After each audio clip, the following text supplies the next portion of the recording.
Good morning, and welcome to the First Unitarian Universalist Church of Columbus. I'm the Reverend Eric Meter, the congregation's associate minister.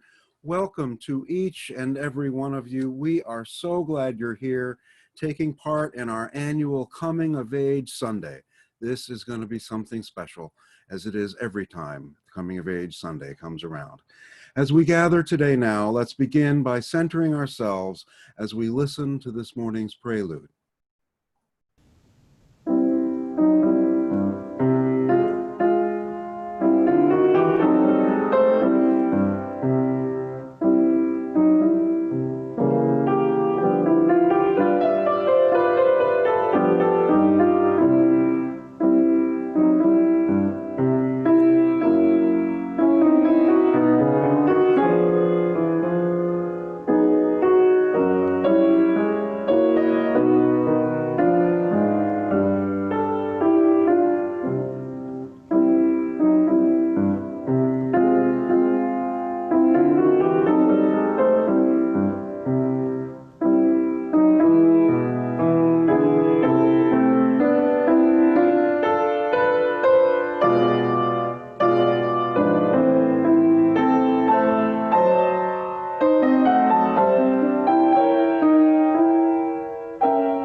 Good morning. My name is Kelly McNeil, and I am honored to serve as your Congregational Life Coordinator. Whether you're attending for the very first time or you've been here hundreds of times before, we are so glad that you are here. If you have any questions or would like to know more about who we are and the wonderful opportunities we have to connect and engage, please email me. You can find my email in the chat box. We have a few announcements this morning. If you would like to participate in our UU Cares Wellbeing Check program, receive our video blog posts, or participate in our Thursday evening community chats, you can find all of that information on our website or email me and I'll help you get connected. For information about programs for kids, youth, and families, please email our Religious Exploration Coordinator, Amber Scott. And finally, our annual meeting is today after this service. There will be a little bit of time after the service to grab a snack, but please log in to the Zoom meeting as close to 11 o'clock as possible, as it will be a full meeting. If you are a member, please plan to attend, as we will need a quorum to pass next year's budget. And now, let us sing together our first song this morning, Spirit of Life.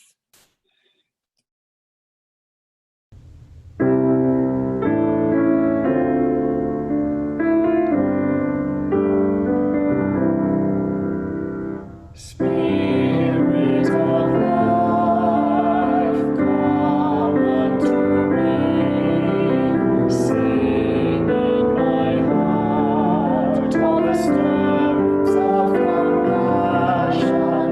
Blow in the wind, rise in the sea, move in the hand, giving life the shape of justice, whose fold we close, wings set me free. Spirit of life, come to me, come to me.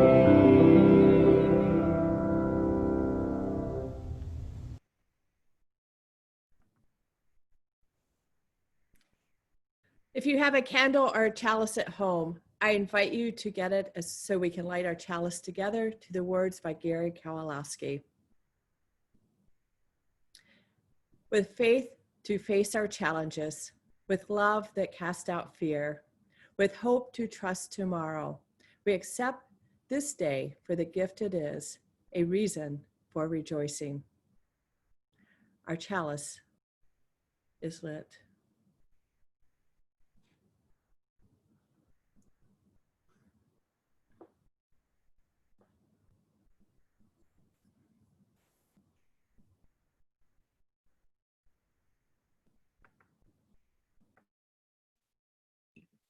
Good morning. I'm Amber Scott, your Religious Exploration Coordinator. This story was chosen by the youth participating in the Coming of Age class. It's a longer story, but it's definitely one with a good message, so I'd recommend listening through. Our story is A Bad Case of Stripes by David Shannon. A Bad Case of Stripes by David Shannon. Camilla Cream loved lima beans, but she never ate them. All of her friends hated lima beans and she wanted to fit in. Camilla was always worried about what other people thought of her. Today she was fretting even more than usual. It was the first day of school and she couldn't decide what to wear. There were so many people to impress. She tried on 42 outfits, but none seemed quite right. She put on a pretty red dress and looked in the mirror. Then she screamed. Her mother ran into the room and she screamed too. "Oh my heavens," she cried, "you're completely covered with stripes." This was certainly true. Camilla was striped from head to toe. She looked like a rainbow. Mrs. Cream felt Camilla's forehead. "Do you feel all right?" she asked. "I feel fine," Camilla answered. "But just look at me." "You get back in bed this instant," her mother ordered. "You're not going to school today." Camilla was relieved. She didn't want to miss the first day of school, but she was afraid of what the other kids would say, and she had no idea what to wear with those crazy stripes. That afternoon, Dr. Bumble came to examine Camilla. "Most extraordinary," he exclaimed. "I've never seen anything like it. Are you having any coughing, sneezing, runny nose, aches, pains, chills, hot flashes, dizziness, drowsiness, shortness of breath, or uncontrollable twitching?" "No," Camilla told him. "I feel fine." "Well then," Dr. Bumble said, turning to Mrs. Cream, "I don't see any reason why she shouldn't go to school tomorrow. Here's some ointment that should help clear up those stripes in a few days. If it doesn't, you know where to reach me." And off he went. The next day was a disaster. Everyone at school laughed at Camilla. They called her Camilla Crayon and Night of the Living Lollipop. She tried her best to act as if everything were normal, but when the class said the Pledge of Allegiance, her stripes turned red, white, and blue, and she broke out in stars. The other kids thought this was great. One yelled out, "Let's see some purple polka dots!" Sure enough, Camilla turned all purple polka dotty. Someone else shouted, "Checkerboard!" and a pattern of squares covered her skin. Soon, everyone was calling out different shapes and colors, and poor Camilla was changing faster than you can change channels on a TV. That night, Mr. Harms, the school principal, called. "I'm sorry, Mrs. Cream," he said. "I'm going to have to ask you to keep Camilla home from school. She's just too much of a distraction, and I've been getting calls from the other parents. They're afraid those stripes may be contagious." Camilla was so embarrassed. She couldn't believe that 2 days ago, everyone liked her. Now, nobody wanted to be in the same room with her. Her father tried to make her feel better. "Is there anything I can get for you, sweetheart?" he asked. "No, thank you," sighed Camilla. What she really wanted was a nice plate of lima beans, but she had been laughed at enough for one day. Well, yes, I see," Dr. Bumble mumbled when Mr. Cream phoned the next day. "I think I'd better bring in the specialists. We'll be right over." About an hour later, Dr. Bumble arrived with 4 people in long white coats. He introduced them to the Creams. "This is Dr. Gropp, Dr. Sponge, Dr. Cricket, and Dr. Young." Then the specialist went to work on Camilla. They squeezed and jabbed, tapped and tested. It was very uncomfortable. "Well, it's not the mumps," concluded Dr. Gropp. "Or the measles," said Dr. Sponge. "Definitely not chickenpox," put in Dr. Cricket. "Or sunburn," said Dr. Young. "Try these," said the specialist. They each handed her a bottle filled with different colored pills. "Take one of each before bed," said Dr. Gropp. Then they filed out the front door, followed by Dr. Bumble. That night, Camilla took her medicine. It was awful. When she woke up the next morning, she did feel different, but when she got dressed, her clothes didn't fit right. She looked in the mirror, and there, staring back at her, was a giant, multicolored pill with her face on it. Dr. Bumble rushed over as soon as Mrs. Cream called, but this time, instead of the specialists, he brought the experts. Dr. Gord and Dr. Mellon were the finest scientific minds in the land. Once again, Camilla was poked and prodded, looked at and listened to. The experts wrote down lots of numbers, then they huddled together and whispered. Dr. Gord finally spoke. "It might be a virus," he announced with authority. Suddenly, fuzzy little virus balls appeared all over Camilla. "Or possibly some form of bacteria," said Mr. Mellon. Out popped squiggly little bacteria trails. "Or it could be a fungus," added Dr. Gord. Instantly, Camilla was covered with different colored fungus blotches. The experts looked at Camilla, then at each other. "We need to go over these numbers again back at the lab," Dr. Gord explained. "We'll call you when we know something." But the experts didn't have a clue, much less a cure. By now, the TV news had found out about Camilla.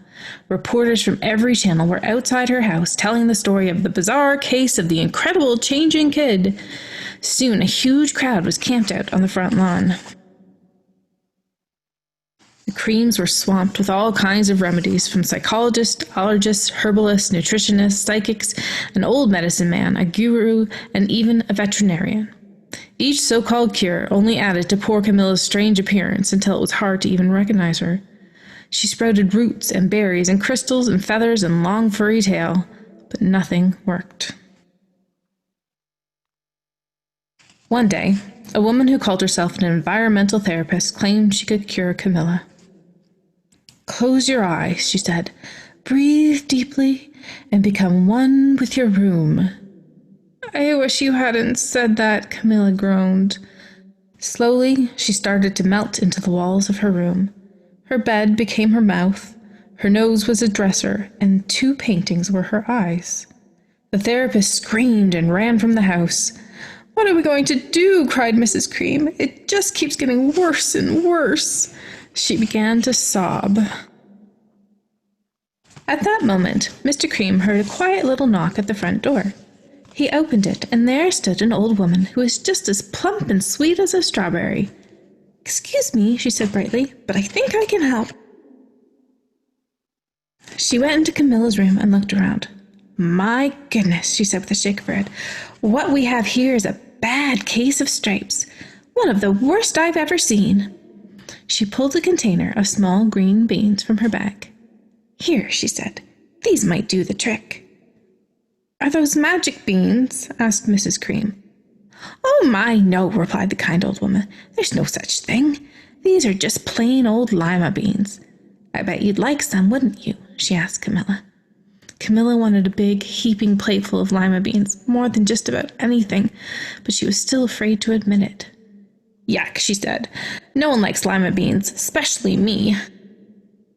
"Oh dear," the old woman said sadly. "I guess I was wrong about you." She put the beans back in her bag and started toward the door. Camilla watched the old woman walk away. Those beans would taste so good.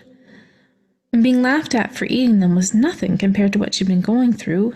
She finally couldn't stand it. "Wait," she cried. "The truth is, I really love lima beans."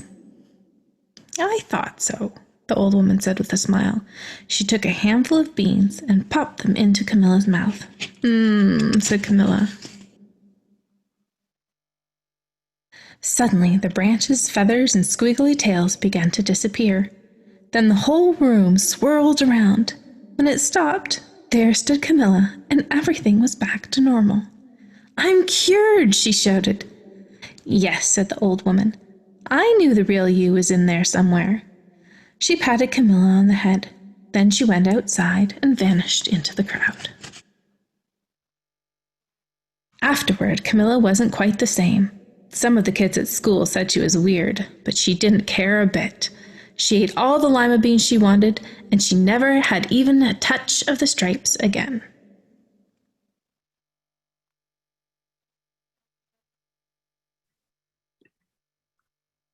The end. As we think about what it means to truly be yourself, I invite those of you who are grown to reflect back on what you were like when you were 14 or 15. What were your hopes and dreams then? Were there adults in your life that acted as mentors to you? What did you learn about yourself during that time?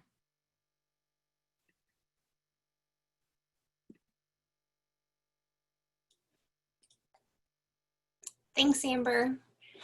Later in our time together this morning, we will bring forward those in our community who are experiencing grief, loss, or moments of celebration. I invite you to use the chat box now to type your full name and in 10 words or less, the sorrow or joy you wish to share, and then select Send to Panelists. Next, one of our coming of age teachers, Greg Coate, will share with us William Ernest Henley's poem, Invictus. The poem captures the strength each of us can bring to the challenges life will bring our way when we have asked ourselves the hard questions and discover who we are at our core. Out of the night that covers me, black as a pit from pole to pole, I thank whatever gods might be for my unconquerable soul. In the fell clutch of circumstance, I have not winced nor cried aloud. Under the bludgeonings of the chance, my head is bloody but unbowed. Beyond this place of wrath and tears looms but the horrors of the shade, and yet the menace of the years finds and shall find me unafraid. It matters not how straight the gate, how charged the punishment, the scroll. I am the master of my fate. I am the captain of my soul.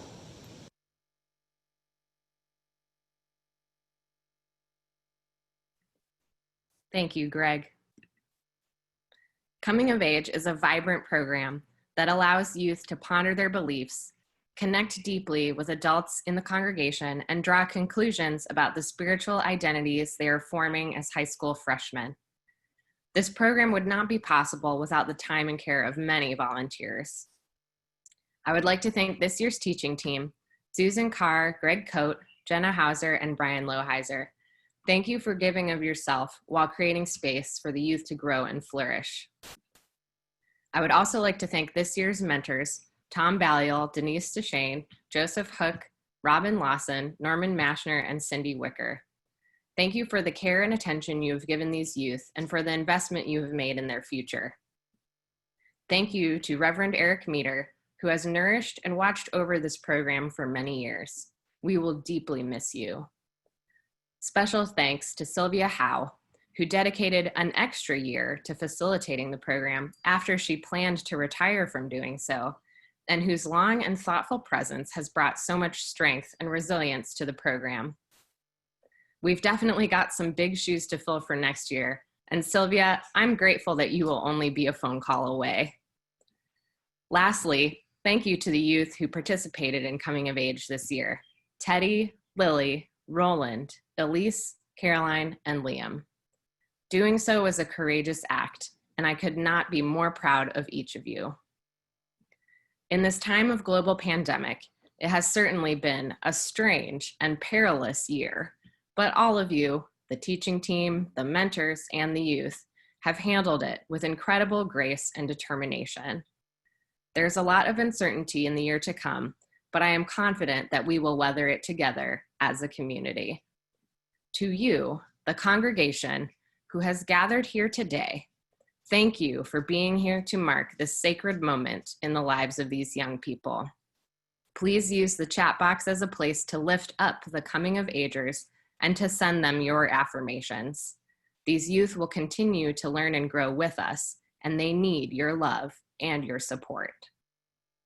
Next, we have a musical interlude from one of our coming of age class members, Liam Otten.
Thank you, Liam. You are truly amazing.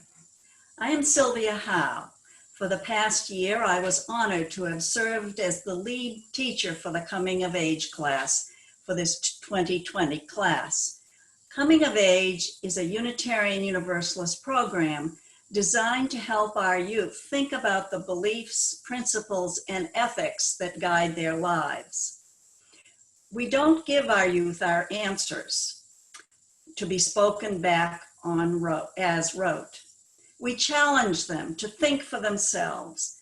At the end of the program, each coming of ager creates their belief statement. To help them, we give them a list of questions.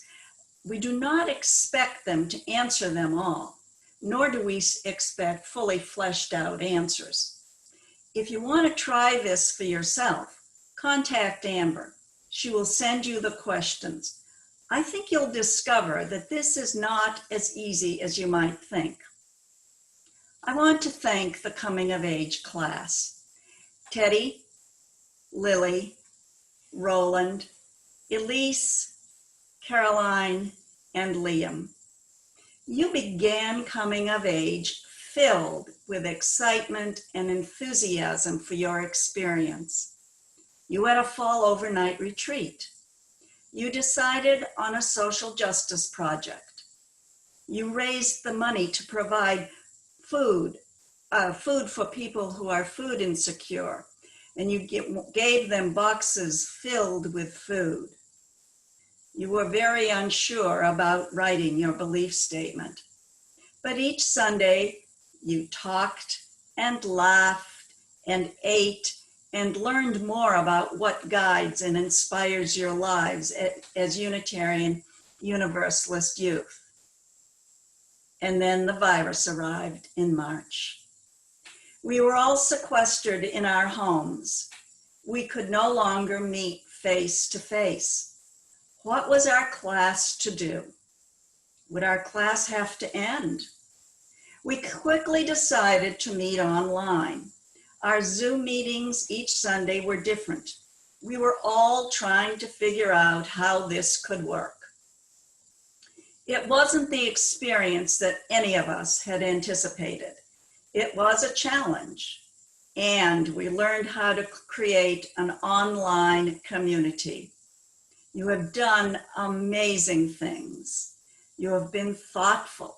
You have been caring, and you have been such fun to be with. Today we are going to listen to and see 4 belief statements. Because our face-to-face experience was cut short, 2 of our coming of agers, Elise and Caroline, have decided to take the class again. Teddy, Lily, Roland, and Liam will share their statements. Thank you, coming of agers. You are truly unique and amazing individuals. I am so very, very proud of each one of you. I feel honored to have been with you this year. Thank you. When I was making my faith statement, the hardest part was putting it into words and writing it. Because, as an unschooler, I haven't really written an essay like this before. And while I had an idea of what I believed in, I didn't have my idea of it fully fleshed out. During my time as a part of COA, I had a good time, as I hope most people who go through the class do. Although this class was a bit special, I'm sure you know why. Through the course of the class, it was giving me materials for my beliefs. and writing this faith statement made me assemble them. During the assembling of my beliefs, I found Stoicism to be a philosophy which lined up with what I had already figured out for myself as well as adding to it. What I like about Stoicism is that rather than trying to imagine and visualizing a perfect society, they look at the world as it is and try to improve it while improving themselves using 4 cardinal virtues. Practical wisdom and an ability to use it in a calm, informed, and logical way to navigate complex problems. Temperance, the exercise of self-restraint and moderation in all aspects of life. Justice, treating others with fairness even when they have done wrong. And courage, not just in extreme situations, but in facing everyday life with clarity and integrity. I fleshed out my moral compass, and worked out if I believed in any higher power. I figured out I don't, but I am also open to the idea of one in some capacity. I worked out my idea of an afterlife, and figured out that I believe we should always treat each other with respect and an openness to holding space for one another. The idea of an afterlife I've developed for myself is a room of doors that you appear in when you die. All around are grand doors, each of which correspond to one of the religions of the earth. And you choose which one you want, and then you follow the rules of that particular afterlife. If you didn't believe in any religion, you get a tailored afterlife that reflects how you lived. I believe that humanity is responsible for the state of the world and cleaning it up. I believe that I exist because of the people that came before me, who laid out the many paths that I could choose. My parents are here to align me on a path I feel comfortable walking, and give me the tools to create a new one if I need to. The purpose of my life is something I've yet to work out. Ultimately, I believe that to live a good life, one must strive for what they believe in, do what they love, and lead whatever life they want.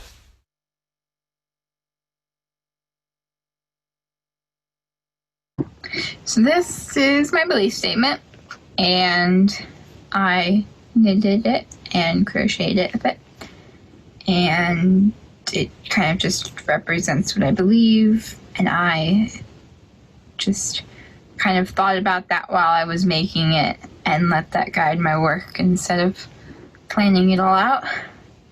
So I did a cable at the top, and then they separate out into each individual strand, and then they come back and they make a flower at the bottom. And it kind of just represents for me how complex life is and can be lots of different contradicting things, and how different some things could be and how they all make one whole. And then the flower at the bottom kind of shows for me how important I think nature is and my connection to it, and how everything can be connected, but it also grows separate. And then it's just what I believe in, a mobile type thing that could hang from a ceiling.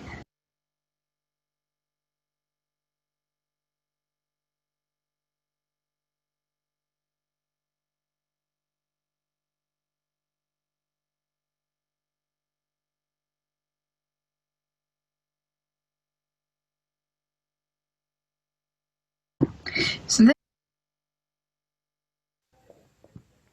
I believe that people should be able to do as they want, provided that they cause no harm of any sort to others, and I think that people will benefit more from informed decisions. I believe that it is important to know what we have before we ask for something more. I believe that it is important to appreciate the silence before we speak. I believe that looking up is better than looking down. And while it is important to look ahead, looking back can propel us forwards. Take care, though, for the past is a place of regrets, and is not to be lived in. For regrets only multiply when they are encouraged. Instead, let the past lie as it fell, observe it like a painting, taking with you not a regret, but only a lesson to influence your next decision. I believe that generosity is its own reward, and hatred is its own punishment. I believe that all things will come to an end, and that no end, or an avoidance of one, is an end in itself, though typically worse than a bad end. I believe that no one can be entirely good, and being entirely good is bad in itself. I believe that everyone has their own story, and by being with others, we join their tale, regardless of the other stories we live in.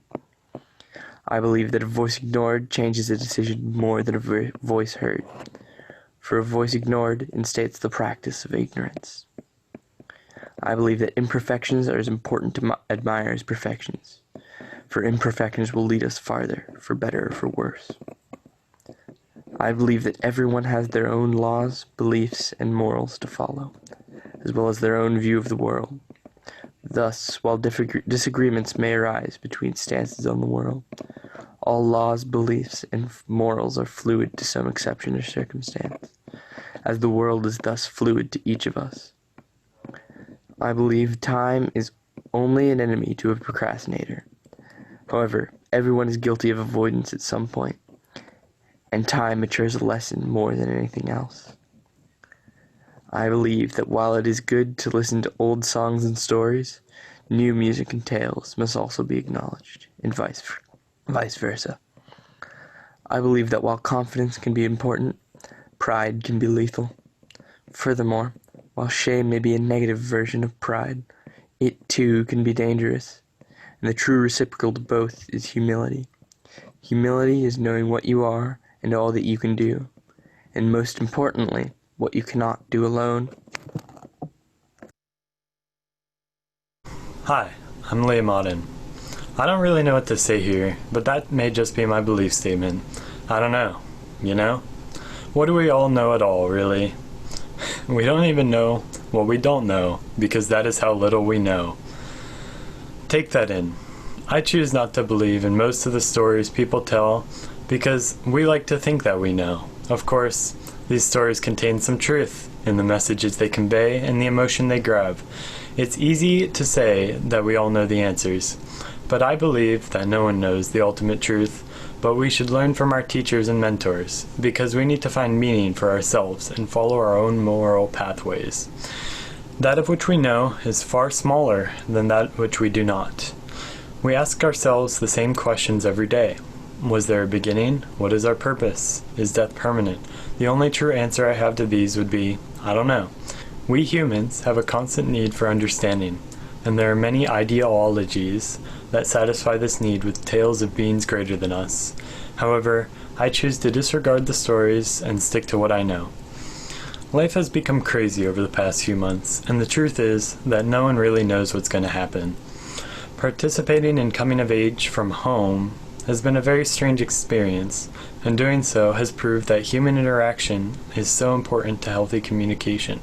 People who don't reach out and connect during this time are probably more crazy than the rest of us, yet we continue to have hope that things will soon return to normal. What this pandemic has done is show us how humans can show compassion and survive during these times. That's what I believe in, basic human compassion. I believe that time is more valuable than gold, and every person should be treated as equal. People should continue to search for truth, and yada yada yada. But above all, the truth is that the truth is based on perception. We know what we see and theorize what we don't. However, what we see is quite small compared to what we don't, which surmises to the fact that we don't really know, because truth is elusive, and we must keep searching. Anyways, I don't know.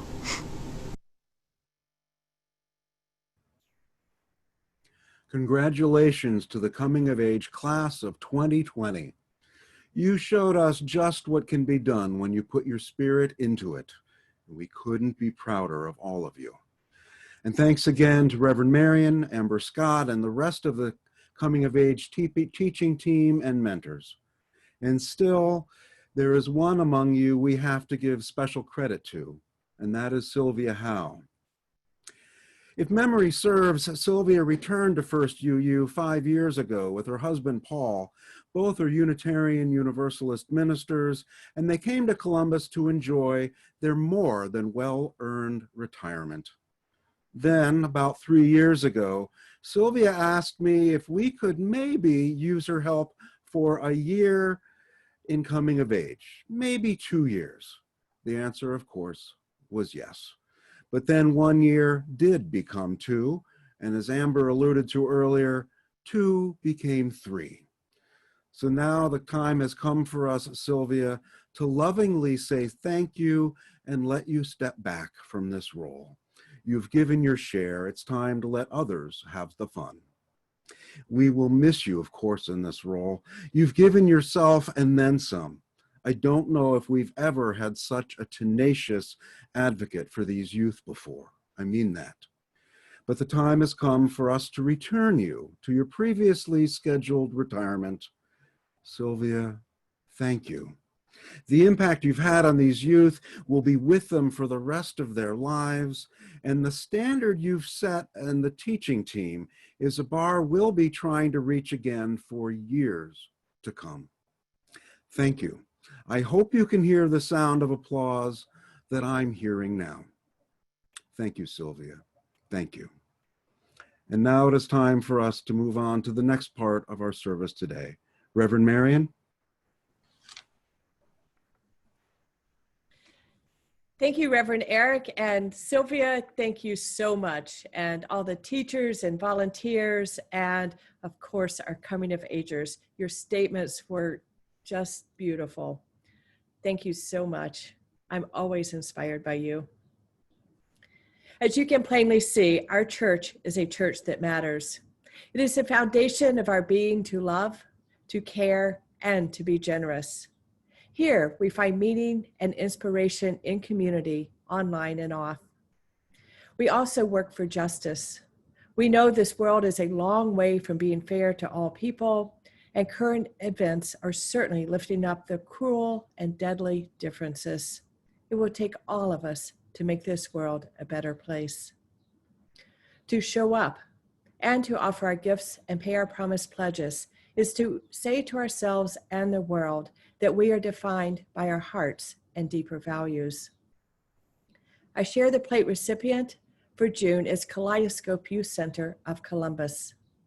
After celebrating its 25th anniversary last year, Kaleidoscope continues to offer queer youth a safe, encouraging place to be and support for them to be fully themselves. Please be generous as you can to help make Columbus a safer and more loving home for all. The offering that helps build a better world and a better church will now be gratefully received online. You can donate online through text or on our website, bank by mail, or write a check and mail it in. Thank you to everyone who has made a pledge this year for the next year.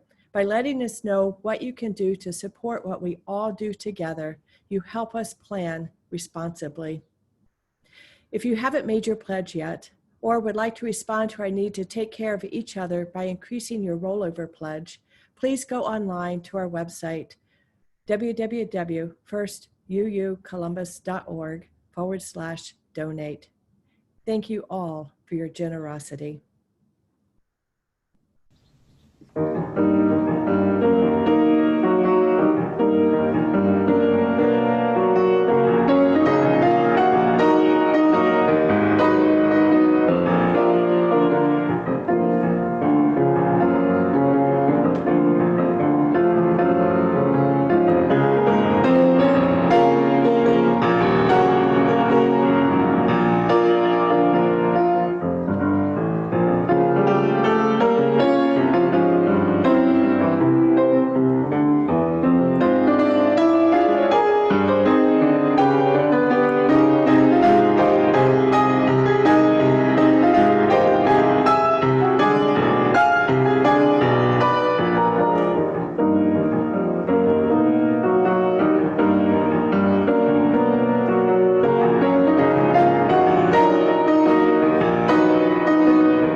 Wow, thank you so much, Nathan. That was really moving.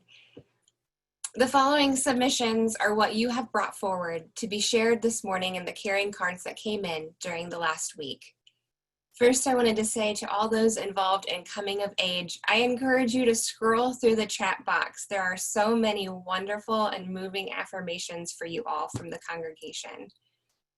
We also want to say congratulations to Brenda S., who welcomed her 6th great-grandchild on Monday afternoon. Congratulations. We have 3 staff birthdays this week. Reverend Marion celebrated her birthday on Wednesday.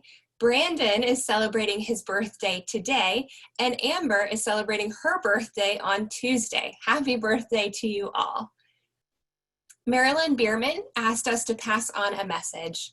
She says she's sending gratitude to our UU family for the meals, calls, cards, and loving support through these difficult times. Our hearts are with you, Marilyn, and your whole family. Our thoughts and prayers are with Caroline R., who has been diagnosed with cancer and will be having surgery later this month. Our sympathies to Nancy P., whose brother Jim died on May 31st. Nancy's husband died in March. Our deepest sympathies as you go through this period of grief. Sympathies also to Sandy A., whose sister Pamela Hughes Zerby died on Wednesday. Our thoughts and prayers to you and your family, Sandy. Barry and Karen K. experienced an unexpected death of their cousin's mother-in-law. I'm so sorry. Kurt H. wanted to share how proud they are of their COA Roland. Mary V. shares a joy in her grandson, Teddy, one of the kindest, honest, and loving people I am blessed to know. Sarah P. says, I am filled with grief and worry this morning. Our beloved 11-month-old kitten is very sick and has been at MedVet since Thursday night. It's not clear that he will get any better. Our thoughts and prayers, Sarah. Michael S. wants to lift up his sister Jennifer for a simple diagnosis and treatment to cure her current system. Sandy C. shares, I am overjoyed at the number of people protesting, many who look like me. Lulu shares that Agent Orange claimed another Vietnam Army vet and friend this week. So sorry, Lulu. Kathy R. shares a prayer for her father who is facing end-of-life issues. Lord, please guide my mom and our family as we support him through this transition. Paul H. shares that Sylvia's cousin Kenny died unexpectedly this past week. I'm so sorry for your loss, Sylvia. In the stillness of the moment to come, let the sound of our temple bell guide us forward, respectful of what brought each of us to this moment, caring for the welfare of all.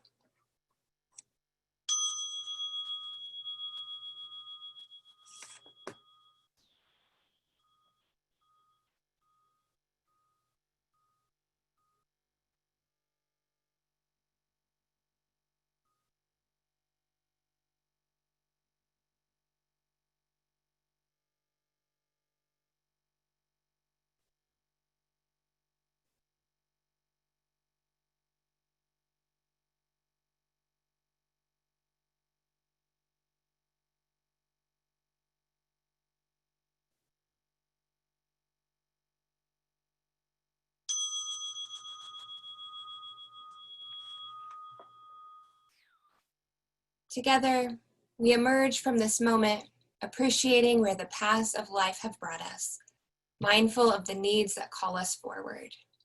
In that spirit, let us sing together once more, Blue Boat Home.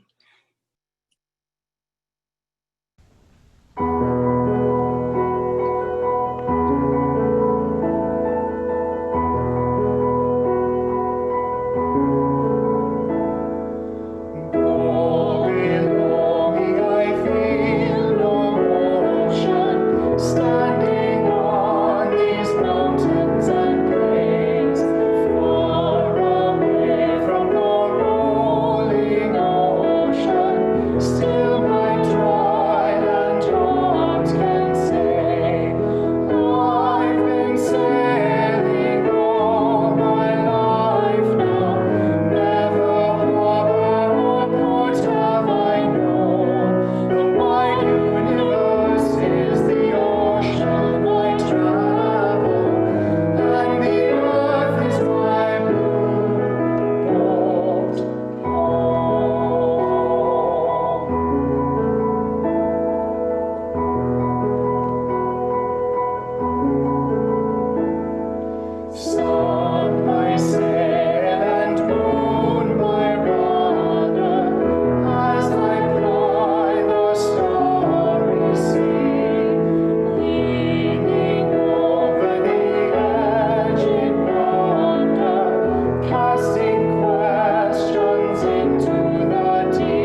Our closing words this morning are adapted from those by Donald S. Harrington.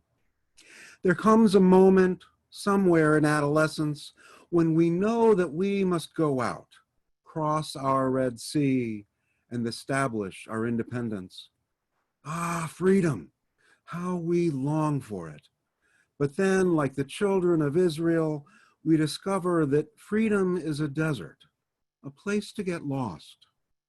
We wander about, we wish we were back in Egypt, but somehow we search on until we discover a holy mountain where there is a law of life, some rules to live by.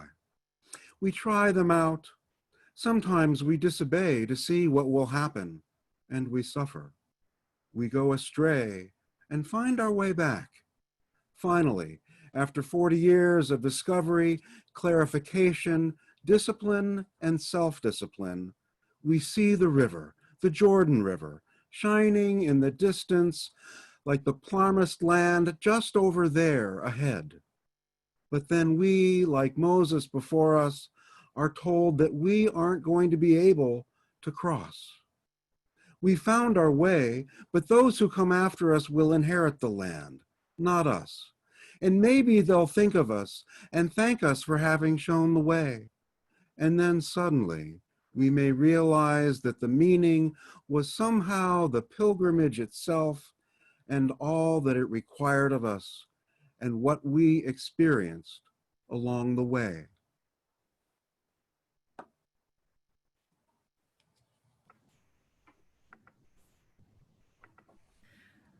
I invite you to get your candle or your chalice. As a symbol of our connection and our shared vision as a congregation, I invite you to place your hands over your heart or virtually hold hands as we say our closing words together. We extinguish this flame, but not the light of vision. As we go forth, let us heal and transform ourselves and our world through reason and love.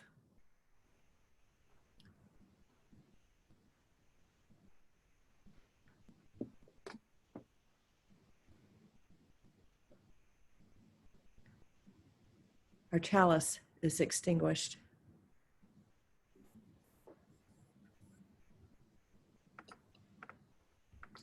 Everyone is invited to our annual meeting in just a few moments. After the postlude, you will need to leave this broadcast, grab a snack, and then head back into Zoom at 11 o'clock using the link posted in the chat. When you log in, please put your name in the chat. If there are two members using one account, please put both of your names in the chat box so we can get an accurate attendance. If you would like more information about the Coming of Age program, please email our Religious Exploration Coordinator, Amber Scott. The church's Discord channel and Facebook group are always open. Pop in anytime, and thank you for sharing. The link for our annual meeting will be posted again after the postlude.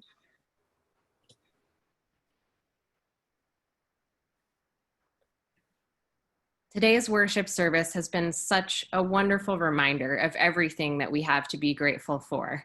Personally, I'm grateful that I didn't have to speak after the faith statements of our coming of age class because I was perhaps too full of emotion to do so. Thank you to our 2020 coming of age class and to the teachers, parents, and other volunteers who have helped them along the way. Special thanks to everyone who made today's worship service possible. Thanks to Liam Otten for his wonderful special musical offering, and a happy birthday and thank you to Brandon Moss. Also, thanks to Michaela and Nathan, another part of our music team, our ministry team members, Kelly, Reverend Eric, and Reverend Marion, for tech support from Angela, Rupert, and the emerging tech team. And thank you, Sylvia Howe and Greg Coate, for your thoughts today as well.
For the week to come, I leave you with these questions.